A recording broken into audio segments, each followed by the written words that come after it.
তোমরা যেভাবে বিডিআর ভাইদের পাশে ডাক কাচি রামডা নিয়ে পাশে দাঁড়িয়েছ, এটা স্যালুট না দিয়ে আমাদের কোনো অবকাশ নেই।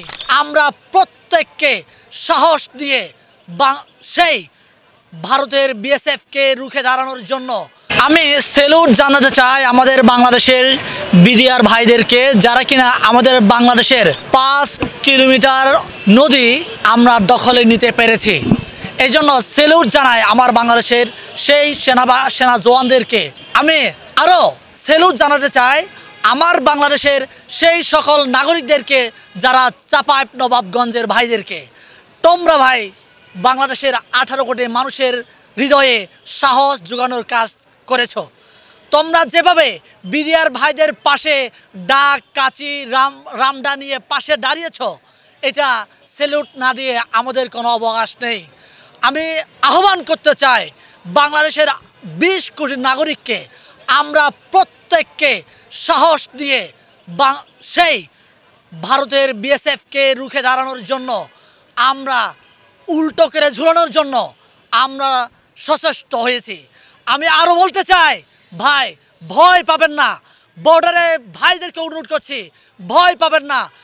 যতজন অবৈধ ভারতের নাগরিক বাংলাদেশে অনুপ্রবেশ করবে, তাদের প্রত্যেককে 5 তারিখ যেভাবে আমরা উল্টো করে ঝুলিয়েছি, তাদেরকে উল্টো করে ঝুলানোর জন্য আপনারা সর্বদা সচেষ্ট থাকুন, প্রস্তুত থাকুন। আমরা ছাড় দিব না। বাংলাদেশের 1 ইঞ্চি মাটি আমরা ছাড় দিব না। কথা দিয়েছি না? ওরা আমাদেরকে বলছিল বাংলাদেশ নাকি ধ্বংস হয়ে যাচ্ছে, বাংলাদেশ আর থাকবে না। এখন আমরা বলতে চাই তোমাদের ভারত আর থাকবে না, তোমাদের ভারত খন্ড বিখন্ড হয়ে যাবে। আর বেশি দিন নাই, সেদিনের অপেক্ষায় তোমরা থাকো। তোমরা সময় থাকতে ভালো হয়ে যাও। সময় থাকতে ভারতের নাগরিকদের আমি হুঁশিয়ারি দিয়ে বলছি, তোমাদের সেই মোদিকে তার গড়ি থেকে উৎখাত করো। গড়ি থেকে উৎখাত না করলে পাকিস্তান, বাংলাদেশ, চায়না, আমরা 3 দেশ মিলে তোমাদের ভারতকে আমরা চূর্ণ বিচূর্ণ করব। 7 সিস্টার আমাদের হয়ে যাবে। অরুণাচল চায়নার হবে, কাশ্মীর পাকিস্তানের হবে, আর এদিকে আসাম, মিজোরাম, ত্রিপুরা হবে বাংলাদেশের। ঠিক তেমনি পশ্চিমবঙ্গ, কলকাতা বাংলাদেশের অংশ হবে। সেই দিনের জন্য আমরা ইঞ্চি ইঞ্চি করে ভারতের জায়গা দখল করার জন্য আমরা এগিয়ে চলেছি।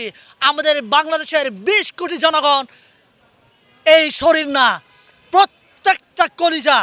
আমাদের শরীরে 50 কেজি ওজন থাকে, 50 কেজি আমাদের কলিজা। তাই আমাদেরকে ভয় দেখাবে না।